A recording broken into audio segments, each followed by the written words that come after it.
Good afternoon, everyone. My name is Sanjeev Jain, and I am co-founder and director with Enabling World and your host today. A very warm welcome to all of you on a very interesting topic on the reimagining HR partnering role.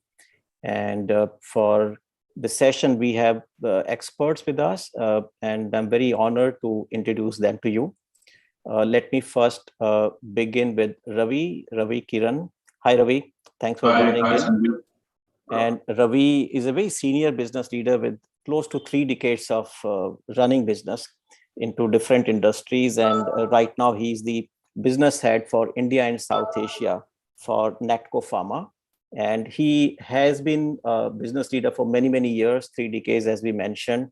And we would love to hear from him, what he as a business leader expects from us as HR fraternity, especially HR partner, and what are the business challenges. Yes, so Ravi, we are very keen to hear from you, your expectation and experiences. Thanks for joining in. Thank you. Thank you. All right.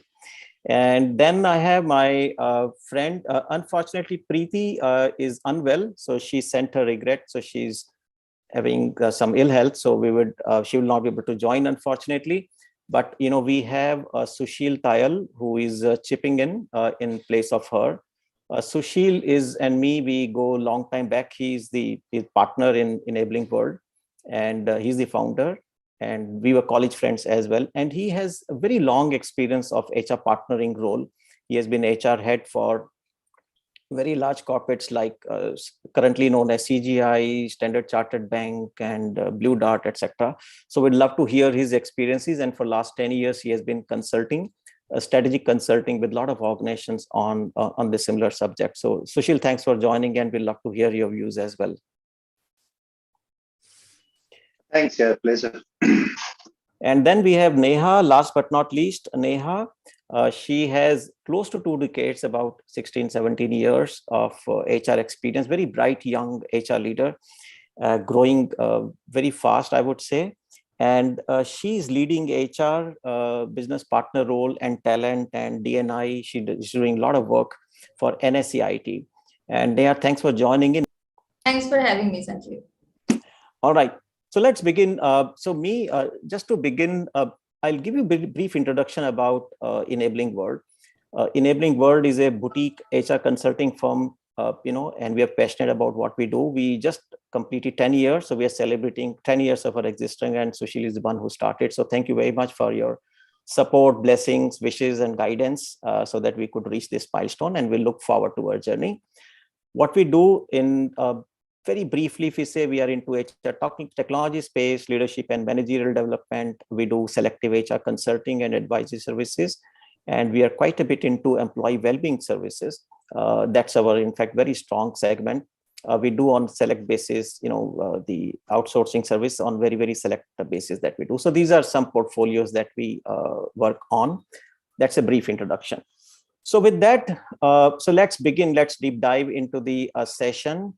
And just to set the context, by the way, I also have been HR partner for more than 30 years into a variety of industries, whether it is chemical, oil and gas, IT, multiple industries, right? I've been fortunate to be a strategic HR partners at a country level or a global level. And, my view is today is the most challenging time to be a manager or a people manager or a business leader, and especially HR partner, because things are changing, the business models are changing, employees' expectations are changing. There was a time when, employees, all of us, we used to lay our life, and adjust our life around the work that we are doing, right? Wherever we are working, the way we are working. Today, post-pandemic, things have changed. People have realized that, hey, this is my lifestyle. I'm okay with this. Let me see what is the role that suits around my lifestyle. So that's a paradigm shift which we are going through, and a huge change in the expectation employees have from the organization. That is one. Secondly, business leaders, business needs are changing, business models are changing, their expectations are changing, skills are changing. We have great resignation going on. We have moonlighting. So I think it's just a very exciting and challenging time to be HR partner to balance everything, right? And that's the reason we titled this session as Reimagining HR Partnering, because what worked earlier no longer would be sufficient for us to survive and really help value to the business, right?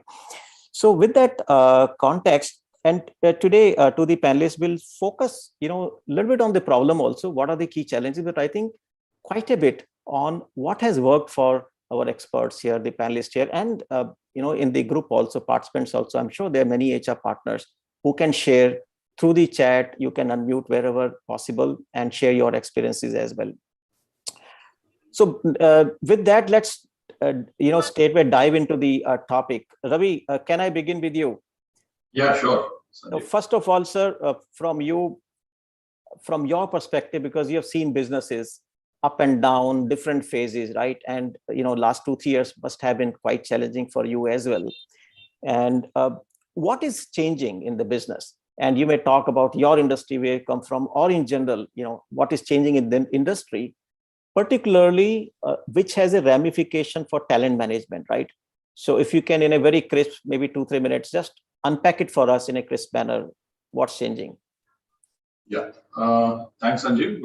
Good evening, or rather good afternoon to everyone, all the panelists and all the listeners who joined us. Thanks for that.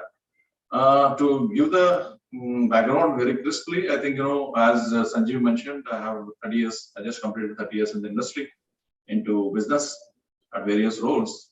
I'd like to give an very interesting background to my experience so far. See, when I started in the early 90s, there has been a lot of employee association issues were there, IR issues or labor issues, if you can say, right? At the time, employees doesn't wanted to leave. One job they got, and they were supposed to retire in those jobs. And the company where I worked, I started, especially in healthcare and pharma. And from there now, if you look at the current situation, straight away I'm jumping into post 30 years of current decade, where switching a job is very, very easy. Now, what has transpired in this last 25-30 years or 2 decades, to be specific, is that opportunities. The opportunities has been plenty, right? Because economy has been booming, not only in India, across the globe, and India has also started last, I think, in a decade or so. Opportunities are plenty for every field. Whether you look at pharma, healthcare, it's always been booming. You look at telecommunications, if you look at IT, if you look at finance, fintech, and if you look at all the sectors, economy is booming. So opportunities are plenty. So when the opportunities are plenty, the issue comes is expectations. The expectations of individuals also has gone up.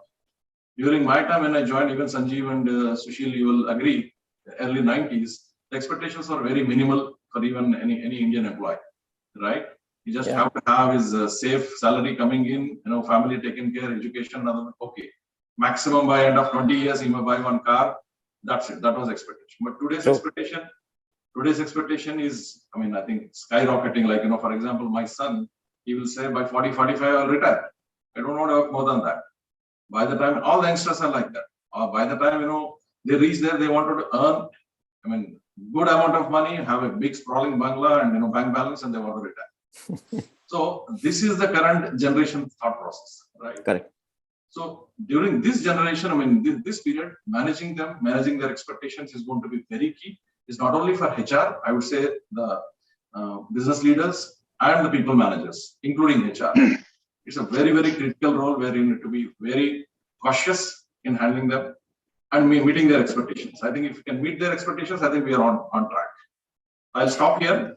I'd like to have others' opinion also and views here.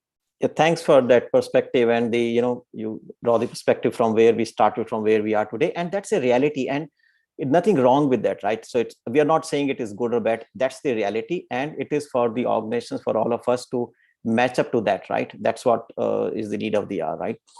And so Neha, coming to you, from your point of view, do you want to add to what Ravi is saying? What are you seeing? You also have worked in different industries, right? And what are you seeing in terms of the change in the business, and what are the talent ramifications for that in a crisp manner? It's a very broad topic subject I'm saying, but still I would like to ask you. You're on mute, Neha. I'm sorry. No worries.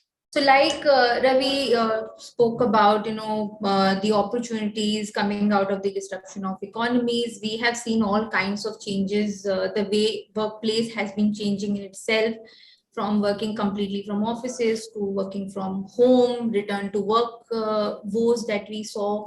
Now that, we are in the hybrid mode, things have been settling down, but now we are looking at unique challenges. You spoke about great resignation era, moonlighting, the new expectations around the employee value propositions that we are experiencing, the never seen before, the kind of turnover rates that we are seeing, skill shortage, supply and demand and supply imbalances that we are seeing. These are some of the never seen. We have seen parts of it, scale of it, okay, but then this level and this enormity that we are experiencing is very, very high. The unique challenges that we are seeing is very, very high. We are hearing about the Bani word. When you read more and more about it, we can't really deny about these realities today. And the newer talent challenges that HR business partners are dealing with, have really made us question, how do we really keep up with the pace. So very much in with Ravi's thought, and we are here to discuss what are some of the solutions today. Let's see. So if I were to, Neha, continuing your discussion, ask you to say very, very crisp manner, say a couple of areas where you have seen a very specific, change in the talent ramification that HR partners are dealing with. Whether it could be about acquiring the talent, right? It's becoming more difficult. Retaining is becoming more difficult, or developing, grooming people, or engaging with people. What are some of the areas, maybe a couple of areas to begin with, very sharp, where you're seeing the change or the challenge, which is significantly different from where it used to be earlier? Sure. I think the challenges are there everywhere in all the aspects that you just mentioned, Sanjeev. I think what lies underneath is, how do we really understand the realities of today? How do we really understand the context today? And in that context, how do we really, devise the solutions? We are looking at so many challenges, with not being able to even connect with people. I'm working in IT services industry. The biggest challenge that I was facing, even facing now, a lot of my people are working from home. I don't know what they're doing.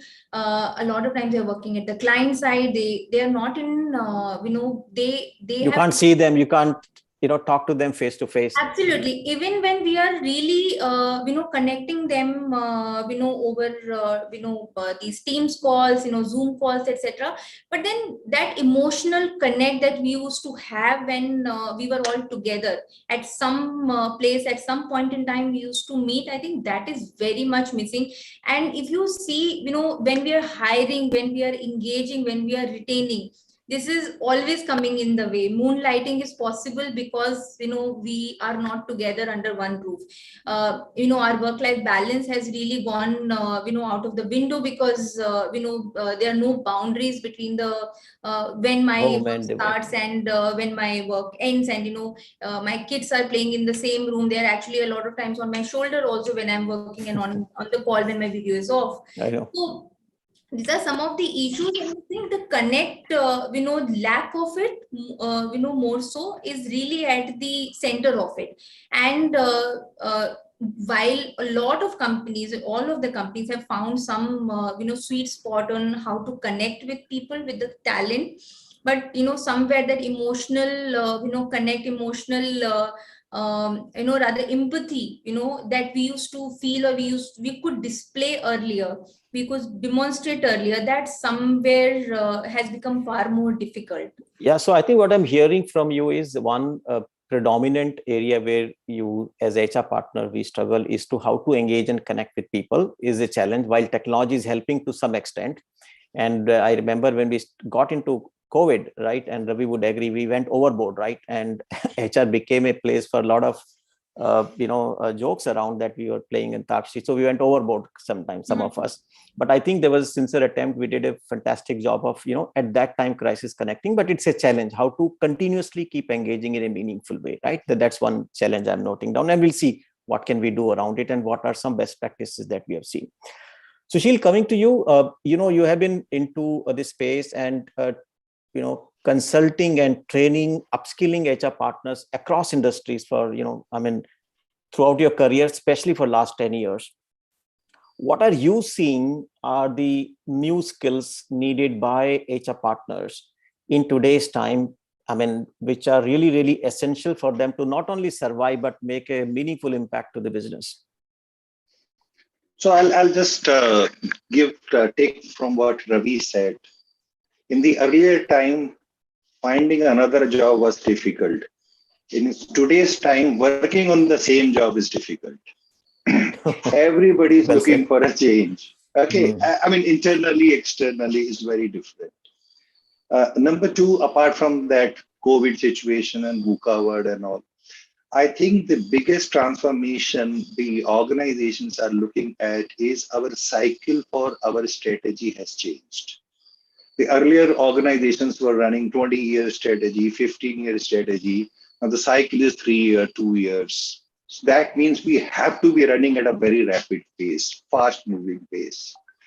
HR very specifically not only has to keep up the pace with the organization and business, is also an integral part, because the way we are talking about 45 years retirement and all, the way the people are looking at leveraging their talents in a quick session. And that's where the HR has to be in the center of the business and the people has to be in the center of the business. And HR must do that. Hiring and all other attritions will continue as a process. And that's where, and maybe I'm not jumping too much of a gun, but I think earlier employee experience was all about physical support, agronomical chair, supply. Now that's gone. That's you don't even talk. Here you're talking about the connect where you're talking about. Here you're talking about what employee experience from a strategy perspective, from growth perspective, from the kind of a conversation. So HR has to build that skill of how can we provide the best experience continuously. And that's the skill I think is very, very essential for today's HRBP. And when you say experience, it could be for the candidates who are coming, experience they go through, or employees throughout their life cycle at different points, right? The experience. So one is that normal interaction from every entire life cycle of the experience, and generally how do the employee or a talent rather experience an organization. Do I believe in this strategy? Do I believe it has a career? Are we moving in right direction and in the direction where I want to be in? Okay, is my system and process are easy to use? All that stuff. For an example, I'll just take a little more around. It's a huge paradox. HR personnel saying we are not able to connect with people because of various reasons. I don't think moonlighting is a reason, economic reason. Moonlighting is an opportunity reason which people want to do certain thing, and now they got there. Few people may be economic reasons, because moonlighting is only happening in the place where people are highly paid. Okay. Take the talent acquisition. HR and company saying, come to the office. Employee saying, okay, do I have a job from the office or do I have a job from work from home? If it is not for work from home, I'm not coming to you. That's the first question some candidates are asking. Look at the complete paradox. Okay. And I think that's the skill, another skill which we need to think about and build. How does this paradox came into our existence? And how do we bridge this stuff around? All right. So that's I thought. So we'll pick up the thread, and you brought a very interesting subject on moonlighting, which is all over the debate, right? I'm sure all of us in this call must be keenly looking into it. What is right? What is wrong? Should we allow? Should we not allow? Some companies have started firing people. People are challenging. how did you even get to know that people are moonlighting? That's huge debate going on. Some companies saying, I'm okay so far, so my job is done. Ravi, as a business leader, I know it may not be so much in pharma, but I don't know whether you guys are also facing some moonlighting issue, but it's more in IT services that I believe. But what is your, if you were to take a tab on, I'm okay with moonlighting or not okay with moonlighting, what's your stand on that? And why? As a little, oldie, I'm absolutely not okay with moonlighting. Right, older generation. Right, but certainly, as you mentioned, because of the hybrid model or because of the work from home model, this new concept has come up, because there is no monitoring, there is no less of monitoring compared to earlier times, right? I think, this is the trend. As I said, the expectations are very high and everybody want to grow faster, right? And less amount of monitoring or, people to people contact. That's where the issues have been created. In pharma and healthcare also, there has been moonlighting, but the percentage is very, very minimal. Very small, very small. Very minimal. Now, I'd like to pick up the point where Sushil has actually touched, which was my next point. It is not the question of, it is basically the question of expectations of the organizations also has gone up. Because as you said, 10, 15 years, the planning has reduced to 3 to 4 years. Huge pressure on top line and bottom line. And timelines have come up. Very strict timelines. So, the work-life balance is getting disturbed, and when that combined with work from home, where there is nobody to share or there is nobody to connect, the things are going haywire. That's where your mass resignations happening, searching for something else, or moonlighting. All these things are coming up. I feel the HR need to upskill themselves, not only at the talent acquisition level, at talent management level. Even if they are working hybrid or even working from home, connect has to happen. I'd like to give a classic example. One of HR person I know very well, right? He has been senior VP in HR, one of the organization where I was working. He is known as Dial 100. As Dial 100. He is known as person. I like Dial that. 100. Okay. I mean, 1,200 to 1,300 people. Anybody can call to him by offer anything, starting from something on the desk to his payroll or in his anything related to HR. That's a classic example. I'd like to say, every HR partner should upskill themselves, HR person, and get into it. Then why not the connect will not happen? Why connect will not happen? Right? That's your mindset. I mean, I like that statement, Dial 100. Actually, it's just interesting. And, currently, majority of the HR, what I see, I'm sorry to say, all the HR people are there here. Their roles ends, if she or he is a talent acquisition person, ends there. Talent management ends there with, a few sessions of training or learning and development, right? If a payroll person is there, his role or her role ends there by giving appraisal. After appraisal, giving an increment. That's it, right? So the connect has to be much better, and I think this is what we should be looking at. Sir, from you, your thanks for your perspective on moonlighting. Why you think it is happening? We need to create more engagement at the workplace. Give them opportunities to work on. Why people will run around, right? People sometimes they get tired by doing one job, right? Why will they go to maybe another job, right? If we can create another stickiness, connect, and engagement. But I like to share a practical example of mine. My son was working in a IT company. I don't want to name that company, right? Okay. He's in US pursuing his masters. He worked for 2 years, 21 months, right? Okay. Not a single HR call he's received during these 21 months. All work he has done from home. He has never seen his office because exactly the pandemic, lockdown, he joined and he left. Now I was wondering, because I've been handling people since long, right? Now how come, what is happening in his mind? Nobody knows. He resigned, he left. Why is he resigning? Nobody else except his line manager. Right? So that's where if we can create the differentiation, I think we can reduce the problem. We can minimize the problem. Correct. And I think the challenge, as Neha mentioned, is not easy actually for everyone. I'm not defending, but for HR partners, it's not easy because there's so much that person has to do. And the ratio earlier, Ravi, if I remember, some of us, who are in the call, can I know in the chat how many us are as HR partners or have been in the role of HR partners? I mean, can I know in the chat, say, yes, I'm the HR partner, so that I know what is this community of participants here? Are we from HR partner or business leaders? So please let me know in the chat. So, it becomes very difficult and people are diverse. I can tell you, we conduct trainings and workshops. people refuse to come on the video, right? Including this call. Aap kitna bhi kahiye unko, right? Please switch on the video. We want to engage, right?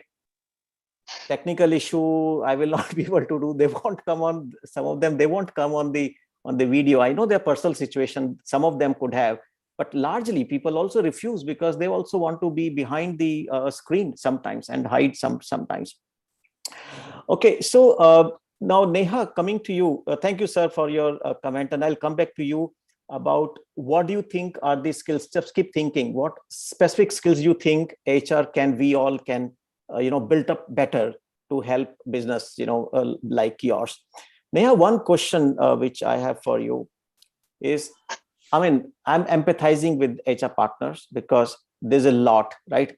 Nothing. So you are a single point of contact for the business leader, whether it's a recruitment, hiring, case management, anything, understanding business. So there's a lot one has to do, right? Mm-hmm. Do you think it leads to kind of a burnout or feeling of lost, a person, because you can do as much, right? And what kind of maybe fatigue or burnout at least some of us are going through, who take it very seriously, right? I mean, I'm sure there could be some people who figured it out. But what's your impression? Does it lead to burnout and fatigue for HR partners? And how do you manage that? I think in 2020 and first half of 21, Sanjeev, it was very much the case for most of the HR business partners.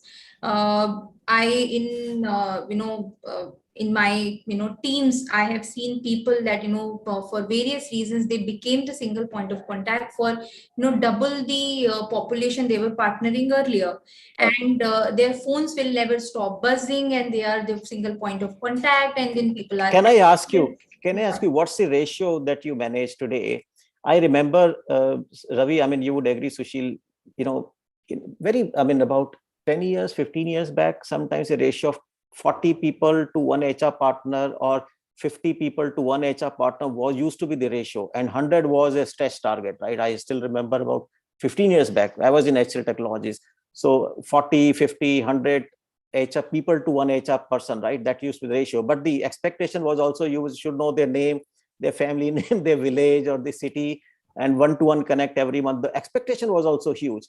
But today with technology coming, Neha, how many people do you manage as HR? Brace yourself, Sanjeev. It is, 300 in a good environment.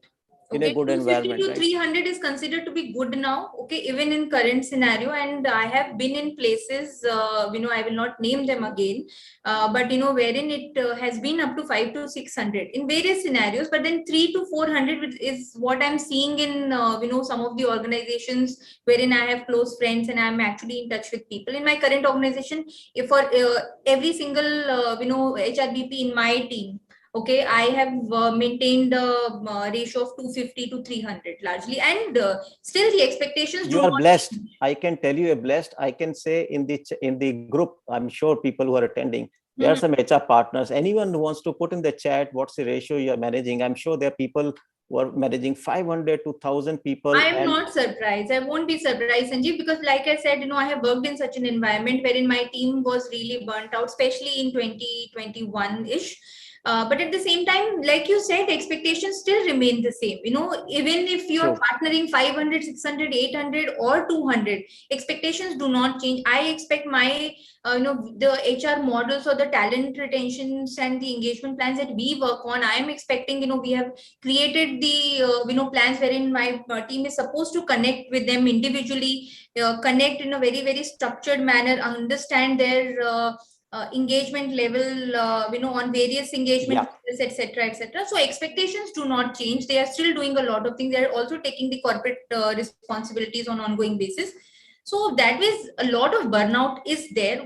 It was more earlier, but I think it is more fun this year. Okay, it is, when I say more, it is very much relative from what we have seen in last 2 years. I think HRBPs are also happier getting people back. The physical connects are returning back. Are at the same time, our digital proficiency okay, has been really challenged in last 2 years, and that has really impacted better or worse our ability to connect with people, whether it is writing emails or creating those kind of connects over various medias, or doing those kind of interventions that require that digital proficiency has really So it also depends on, you're right, I think so. We'll not debate too much, but I think the point I'm making is there's a huge pressure I want to acknowledge here.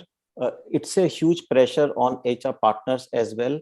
And depending on the maturity of the managers and the development of the IT system or the talent support, right?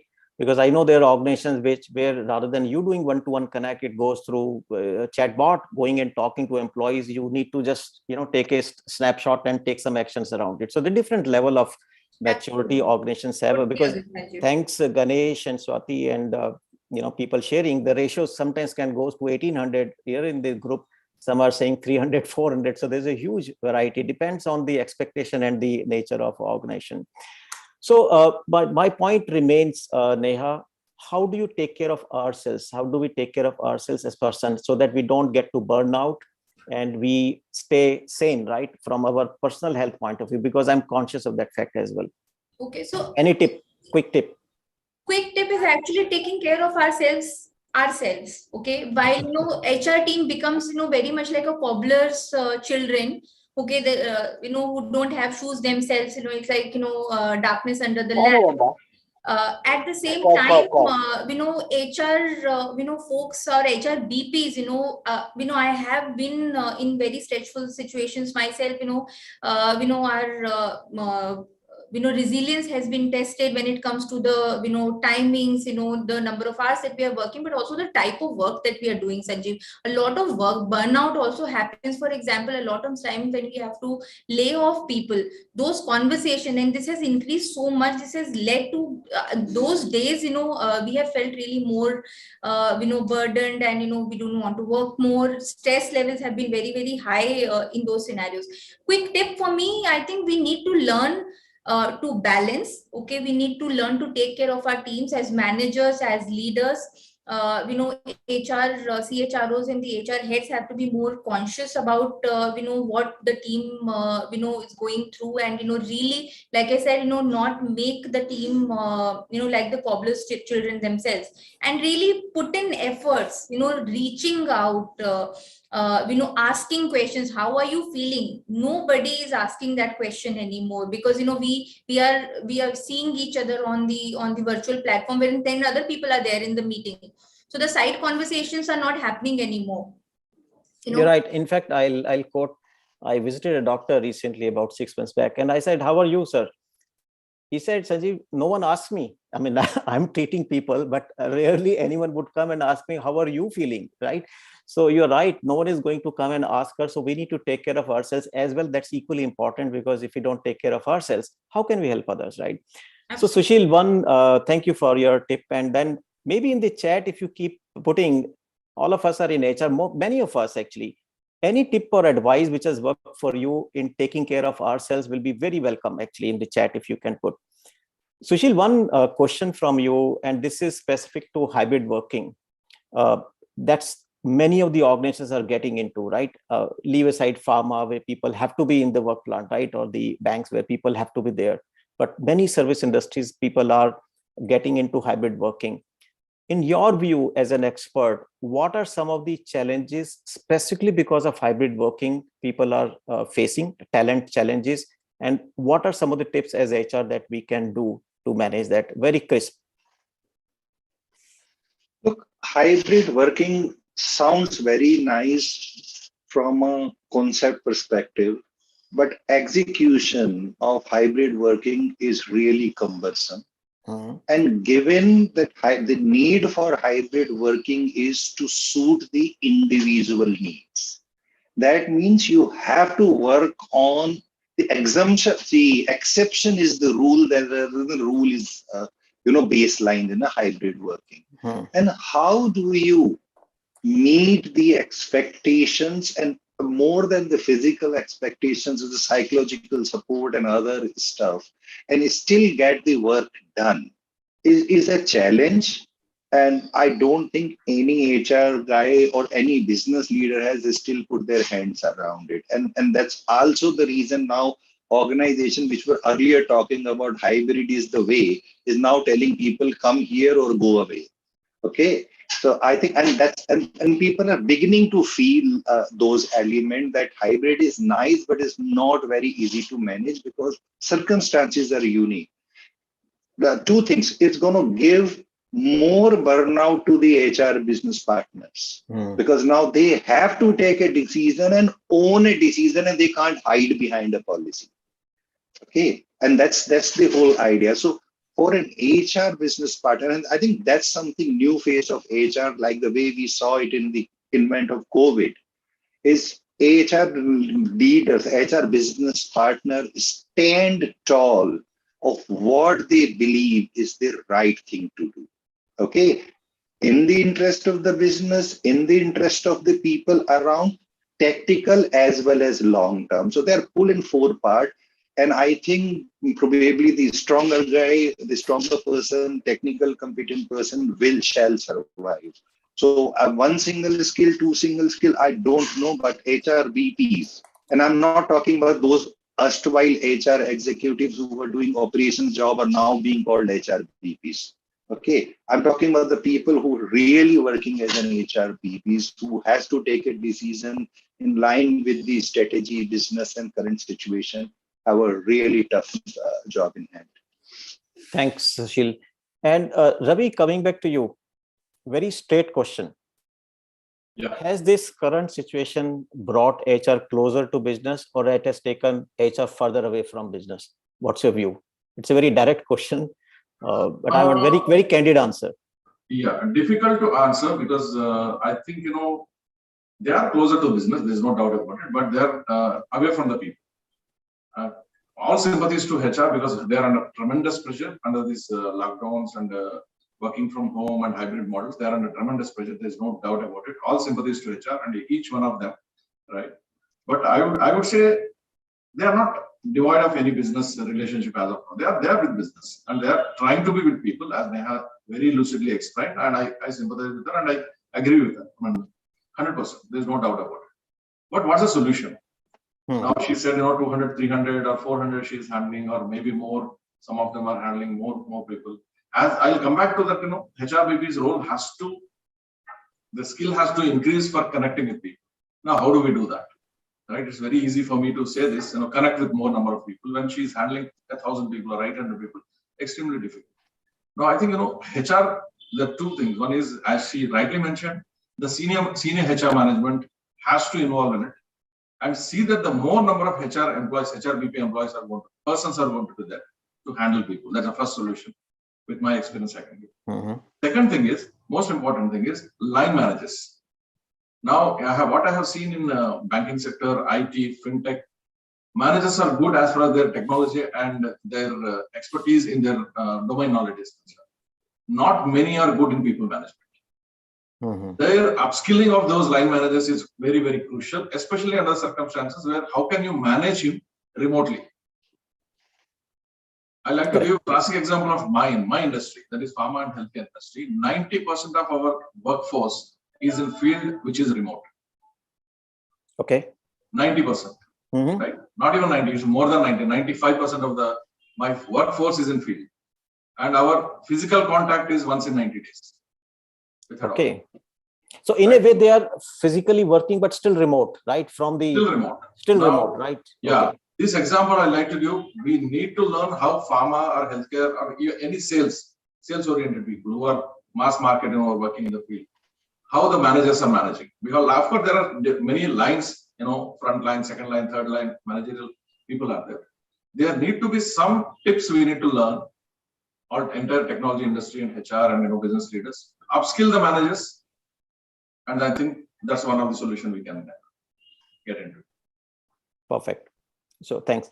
And Ravi, another question that I have from you to you is, what I hear from a lot of people, a lot of HR and business leaders is getting people to join is becoming very, very difficult. And I'll tell you the specific challenge that the industry is facing. The offer to join ratio has gone horribly wrong, actually, right? Earlier, if you give 100 offers, and I'm not talking about only the juniors or the freshers or the, early in the career. I'm talking about senior people also.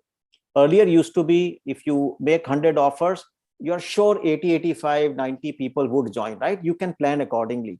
Today, it's just, you have no idea. I mean, somewhere some industries run at maybe 50% people join, some 60% people join, and then the whole workforce planning goes for a toss, especially and even at a senior level, people are carrying 2-3 offers in the pocket, and just at the last day they'll say, hey, something happened, my mother is not well, or my employer has decided to retain me, XYZ reason.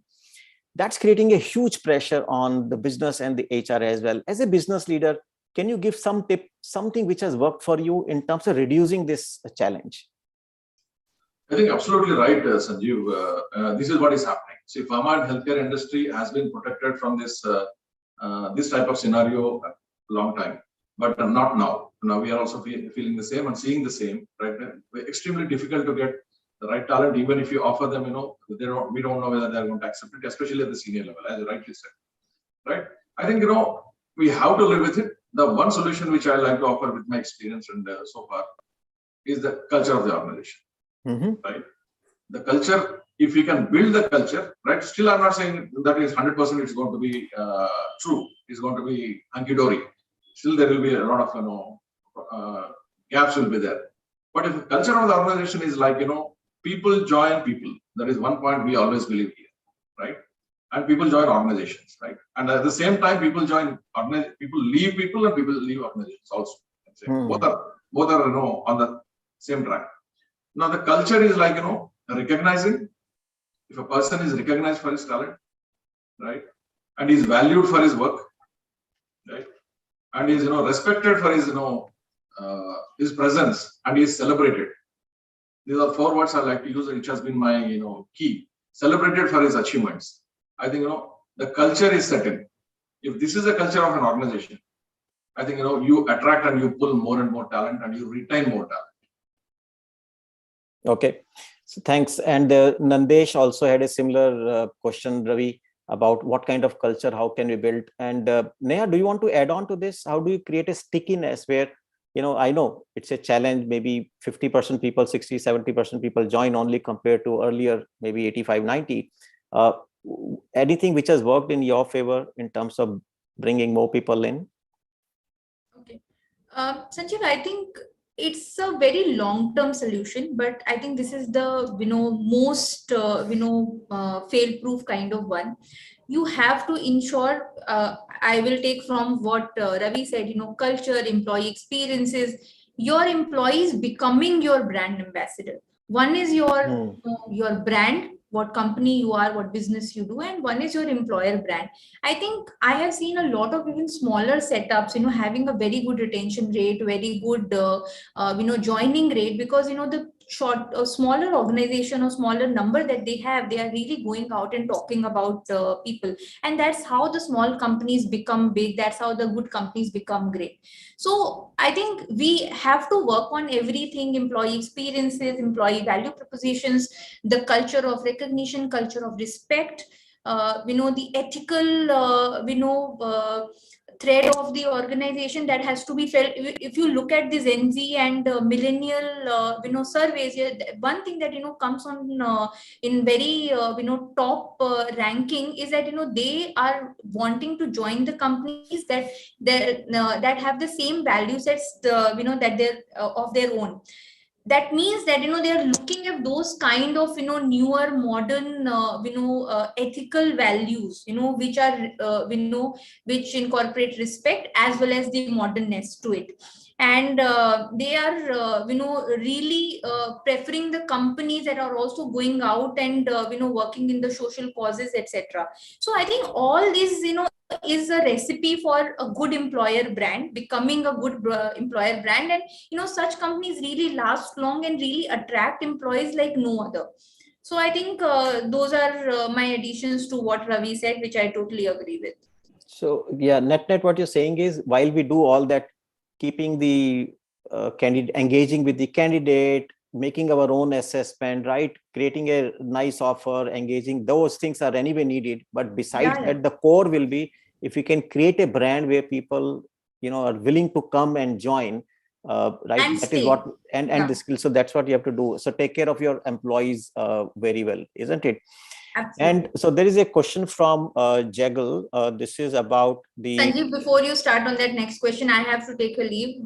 Thank you very much for joining. I know you had told Great me, but discussion, it was yes. lovely to have you, and we'll connect with you separately. Thank you very much. Absolutely. Thanks, everyone. Bye-bye. Take care. All right. So, Sushil, there's a question about the compensation. Jaggal, I mean, the larger question is, how do we manage the compensation is today time? Because everyone, who is leaving, they said, hey, we are getting 30-40% increase. And so how do we manage the compensation as HR in today's time? Because you can't keep paying, right? Ultimately, you're running a business, especially in services. 60-70% of the operating cost is the labor cost or the employee cost, right? So you can't just suddenly, disturb your business model. How do we manage compensation in today's time, whether it's a new joining or current employees? Any guidance to us? Today's time, past time, compensation has been an issue.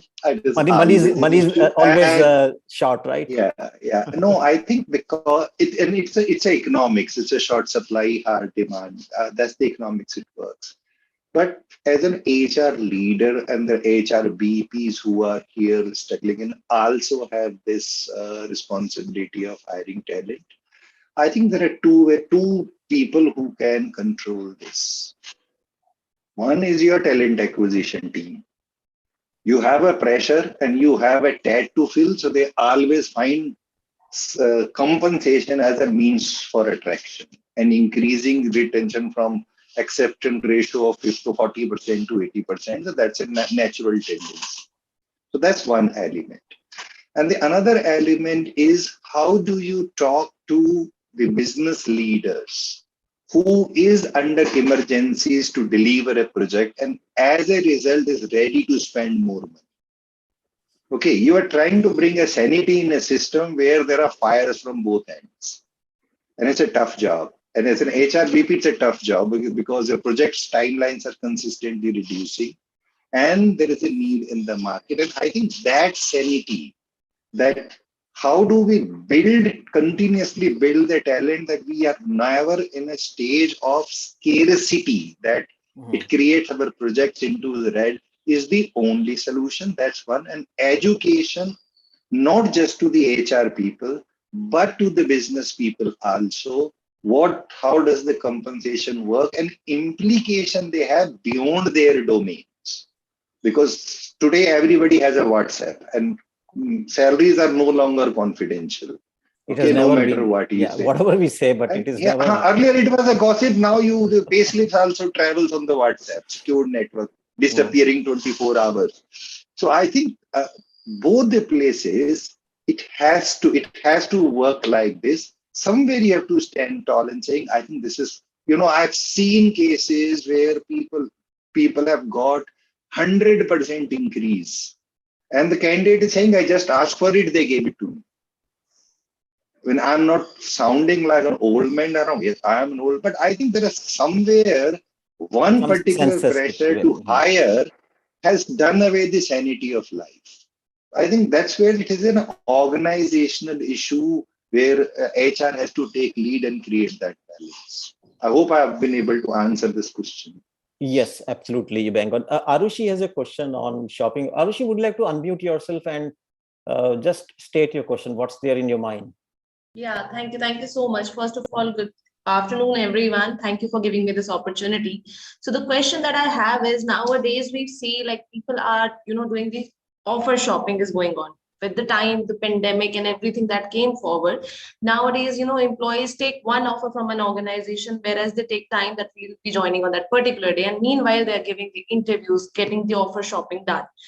Now, this has become a trend in the IT firms. Even if we go in any industry now, this is becoming a new trend that we are facing about. So my question here is, like, if you have any inputs, like how to handle such kind of situations. The talent acquisition teams are still focusing. They are trying their best to find the person, to get them on the hold, to hold them out. The teams are trying to, keep the candidate engaged by sending them the bouquets, sending them the gifts, giving them the new joining kids in advance, giving all the things. But how things like this can be, taken care of, because that is nowadays a bigger challenge that I feel like that the teens are facing. That is the offer shop. Yeah, So moonlighting is, I think I'll, sorry, yeah, finish your yeah, question. Yeah, sure. you finish your. No, no, that's it. You can just, that will be great if I can get your valuable input. Magic wand, if you can pull out a So I'll magic tell wand you, and I'll solve give you this. my magic wand. I'll give you my magic wand. This has been the case even in the past. So the multiple offer is not a new phenomenon. When Mm-hmm. there was a dot-com boom, it was like that. Earlier, when after recession 2012, when we moved up, same story. It's economics. You Mm-hmm. must understand it's all about opportunities available. When you buy something on Amazon, you don't pick up and put anything on the cart immediately because the first thing you see. You put it in the cart, then you keep scanning and then finally decide and save it for later. Everybody has on the Flipkart and Amazon. Earlier, the the job was for life. Okay, look at it, how many jobs you have changed or intend to change versus your elder siblings or your parents around. The perspective, the way we look at the job is very, very different. Yeah. HR somehow still believe this job is for retirement. Okay, including the people here and then. You're not going to retire from the same company. Okay, so and I'm not saying you're dukhi there. Earlier, people used to leave a job because they thought they are not happy with the current job. Today, you are very nicely happy, enjoying, but another opportunity comes in and it just comes you a better one. Okay. So when Yeah. you look at from a job hopping perspective, Mm-hmm. again, all that you are doing is fine, but there is a fundamental difference. You send somebody a coffee cup and think you are luring that person. Mm-hmm. Don't think like this. Think what experience are you giving by doing this exercise. The minute that experience becomes a routine, right? It is exactly that what soft come along with your bill. Nobody cares. Yeah. Okay. Sure. Minute these things will become routine, people understanding the demand goes up. Arey, he gave me thermos, you are giving me jacket. I mean, I remember in 2005, 2006, there's a company in Bangalore who brought elephants to invite the new joiners, reception of this new joiners. I mean, That is, because somebody has to be different. The company, I mean, I know this company, right? So now, it is creative way, it's creative way. But look at this creativity is coming from compulsion or this is coming from compassion. Okay. If it is coming from compassion, then you know, gift comes with the feeling. Mm-hmm. Right? Otherwise, it's a routine. So will the people not stop as the hiring is stopping in the West? You will see your acceptance ratio keep increasing. Okay, opportunities will decreasing. But to me, two elements are very, very important to increase apart from your brand reputation you have, which is generated not by your advertisement, but what your people are talking about, what's that's it. there in ambassador saying, what's in media around. One is the connect a recruiter is able to make. The connect the manager is able to make. Unfortunately, in IT, you don't hire for a position or to a particular manager. But still, if the manager is able to make an influence on the candidate, you have a higher retention ratio. That and many other factors, the second level is the second level of inspiration and excitement. How much excitement can I generate? And you have to figure it out who's excited with the laptop bag or somebody is excited with the overseas opportunity available or just to people. Okay. So I'll give you one more example. Amazon never hire a person in single interview. Okay. And we are all crying, reduce the number of interviews because we find it difficult because every stage we had a dropout. They stuck to it and they continue to manage this. Idea is they're trying to create connections with these people so that people get excited about the organization as a whole. Okay, there are pitfalls to that strategies. So you figure it out what works for you, but I think it's all about creating genuine positive impressions. Okay, that's to me is the recipe for increasing your higher acceptance ratio, but dropout will still happen. And I think you have to thank Sushil for very detailed answer on that. And it's not easy. It's no easy answer here, but I think you also have to broad base. Maybe it's a simple mathematics, right? I mean, earlier, if you are making 100 offers and 80 were joining, today, maybe you have to do 120 kind of thing, at least in the volume jobs. That's, I mean, that's a simple mathematics that you have to go through. It's a wasted effort, but you have to face the reality and help the business ultimately get those 100 that they want. That we have to absolutely make sure that we cannot get away with. Ravi, one question from you is in terms of great resignation that is happening, right? I don't know what's the situation in pharma, right? Is it as bad as we see elsewhere? Do you see a shift in what people value today in terms of staying in the organization? Is it career, skill, learning, or the overall emotional support that you provide to the employee, or what makes people stick to the organization in your experience? I think, first I'll answer the first part of it. Pharma and healthcare, it is much lesser. Okay. Right. So that's why it is immune to that, because of the number of opportunities. So when it comes to the technology and other areas where it is high, I think it is number one is question of number of opportunities. As I said in my first statement, people wanted to grow fast. The younger generation wanted to grow fast, right? And which is in line with the organization's growth what you call plans. Now, 100% agree with Sushil what he said, and 100%, there's no doubt about it what he said. People, HR, whether it is business leaders or the hiring managers, has to excite the person. There has to be an excitement. There has to be an attraction. Not now. I'll tell you my personal experience. I hardly shared this with very few people. 1992 was my first job interview I attended. I got selected in 3 multinationals simultaneously within 15 days time. And I chose one organization just by looking at the hiring manager. I liked him personally. True. Now, if that was my mindset at that time, right, I had 3 options in my hand, right, and within a week's time, what will be the situation now? Now, you said it. You said it. So Tanuja has something to add on. Tanuja, in a quick 1 minute, what is it that you want to add on to the discussion? You're welcome. Unmute. Yeah, thank you very much, Sanjeev ji. I'm so sorry, I'll not be able to switch on because I'm on data right now. So I'll go with my add-on part. I really appreciate, first of all, the whole team for choosing this particular topic. It's time of the hour, I must say. And very intriguing discussions going on. Thank you so much, Sushil ji, for bringing the very point, the genuine positiveness and genuine positive impression. And you have a minute, Tanuja. Sorry to cut you, but just in 1 minute, you have to share what you're saying. Sure. I would rather like to add on, as you suggested, one is definitely the very first point that HR have to understand with experience of the past 2 years and focus on that employees are human.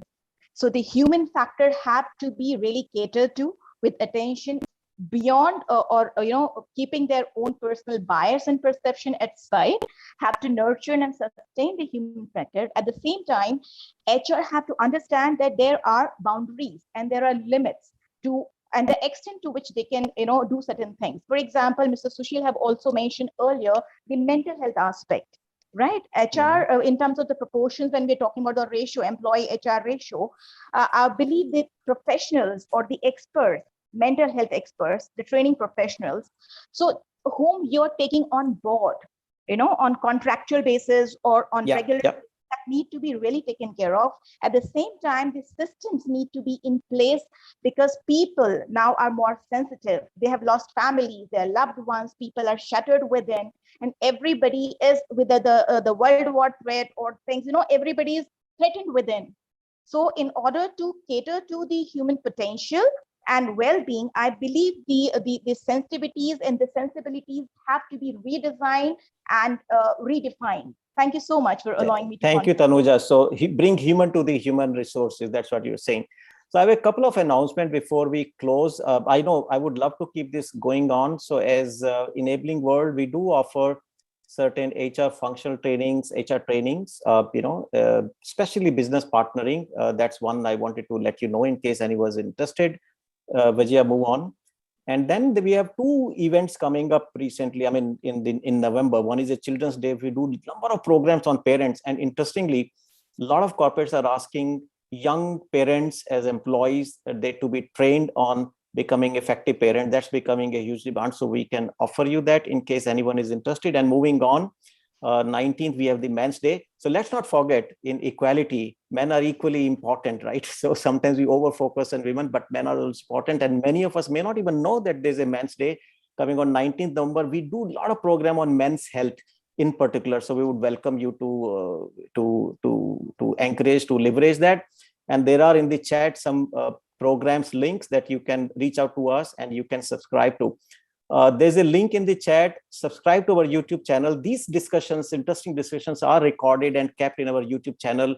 Please subscribe to the YouTube channel with the link that Kalyan has shared in the chat. So with that, maybe, we'll like to thank Ravi, you particularly. I know you are a busy person, but you took some time to help all of us in HR to get perspective of what business needs and how can we help business today. And Sushil, thanks for chipping in just at the last minute, but I think you brought some very interesting insight from your rich experience in consulting as a HR also. And thank you, Neha, who is not here. I'll personally call her and tell her to bring some interesting insight. And audience, you are amazing in terms of, there was almost a parallel session running in terms of the comments. Ganesh, whether it is you, Swati from you, and Tanuja from you, thank you so much.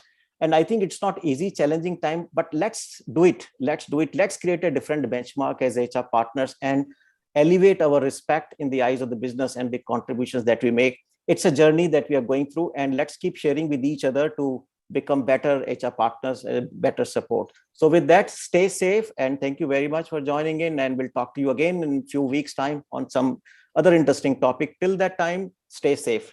Bye-bye. Thank you, Sushil. Thank you, Sushil. Thank you, Sanjeev. Nice connecting with you. Same here, sir. Thank you. Thank you. Bye-bye. Thank you. Thank you, everyone. Thank you, guys. Thank you, Very much. There's a Just small to share- poll. There's a small poll on the chat. In case you can give your candid comment on whether this discussion were helpful to you or not. This feedback will really help us to continuously improving and bringing such knowledge bites to you from time to time. And we are here for a few minutes. At least I'm here. Sushil is here. In case anyone has, Ravi, if you can stay for maybe 4-5 minutes. Yeah. Just in case anyone has any follow-up questions, if case you can, otherwise.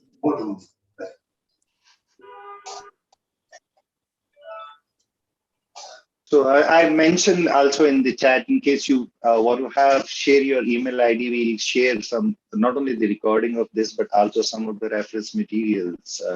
Maybe it's good for you guys. And yes, happy Deepavali in advance. Anyone who celebrates in advance, so have a safe and pollution-free Diwali. Thank you very much for reminding. Yes. Sanjeev, happy Diwali to all of you. I need to go to next meeting. Thank you. Right, sir. Thank you very much. Yeah, thanks, Ravi. Much appreciated. Bye-bye. Yes, Tanuja, we can share the contacts of the panelists with their permission. We'll check with them. In case they are okay, we will share. All right. And thank you, Vijaya, Kalyan, Parminder, for your support as well. Much appreciated. So we are here for a few minutes in case there is any last minute comment or a question from anyone.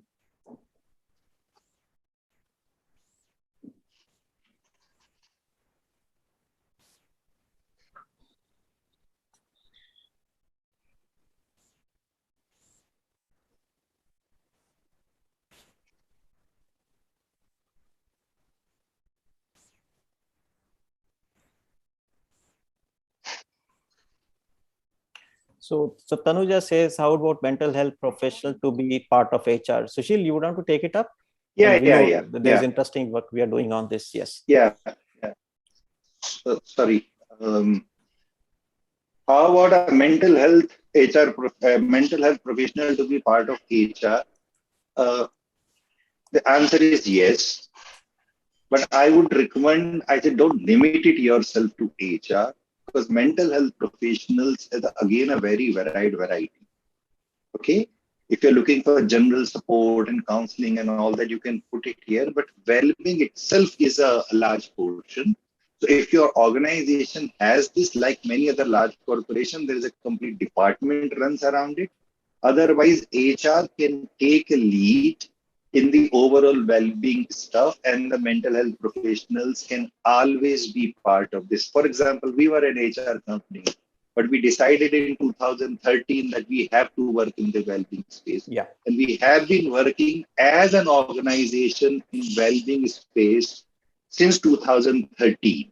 The COVID just increased something, but we have been doing these efforts. And today, if you go to our enablingworld.com site, probably you will find about 110 different topics only on the well-being space, which Enabling World help organizations to do that. So the question, what is an, sorry, Sanjeev, yeah? Yeah, so the question again, I was jumping to that. One, I want to add on to what you said, Sushil. There are organizations which are, offering mental health first aid certifications. There's a today's certifications program available not only for HR but for managers as well. Because sometimes we need to know that language to give at least the first aid. We cannot do counseling, etc., but at least we are able to provide the first aid and link to the right resources. So those things are also available. The healthy ratio, I don't know the name Galaxy M31, but there was a huge debate. There is no one answer to this. It really depends on the maturity of the managers, if they can manage most of the things, and the automation and the technology support, intuitive support that you provide. Based on that, and the expectation, how deep you want to engage with the employees, it depends on that. But what I saw, it could range from maybe 100, 200, 300 to maybe 1800, 2000 also. So there is no unfortunately fixed ratio, healthy ratio that we can subscribe to. So that was I don't know who the person was, but I just had the phone identification. Yeah, it's just the phone. Sridhar, thanks. I hope that answers. It may not have helped you to get one number, but this is how it is. Good enough for you to engaging with people, right? As Ravi was saying, that his son worked for 2 years, no one from HR connected through any mean. That's bad, right? If you are able to connect either through system or through face-to-face, but there is a connect and engagement, I think that ratio is good enough, whether it is 1800 or 50. Even with 50, if you're not engaging, what's the point, right? But even if it's 2000, if you're able to connect well and engage, good enough. What else? Any other question that's coming our way? Yeah, Sridhar, I hope that helps you. And there was a question from Megha. Megha, I don't know if you're still there. Was then which companies emphasize on industrial psychology? And Sushil did mention right now. There are a couple of things. One is industrial psychology. There are different branches of psychology that I know. Clinical psychology. In terms of mental well-being, a lot of clinical psychologists are being deployed by the organizations. As far as industrial psychology or for organizational behavior, I mean, they do, especially in the large corporates, I know at a corporate level or at a large entity level, they have, selective people, but I don't see they are in abundance being deployed. That's what I think. But large corporates have a structured department where the industrial psychologists are also there for organizational behavior related interventions and the analysis that is being done. That's my view. Consulting companies also organize, have this because the transformation of it from there, but largely the OD section of the organization as these organizations behave. And with that, fine, Sanjeev, let's yes, close it. We'll close it. Thank you so much, everyone. Bye-bye.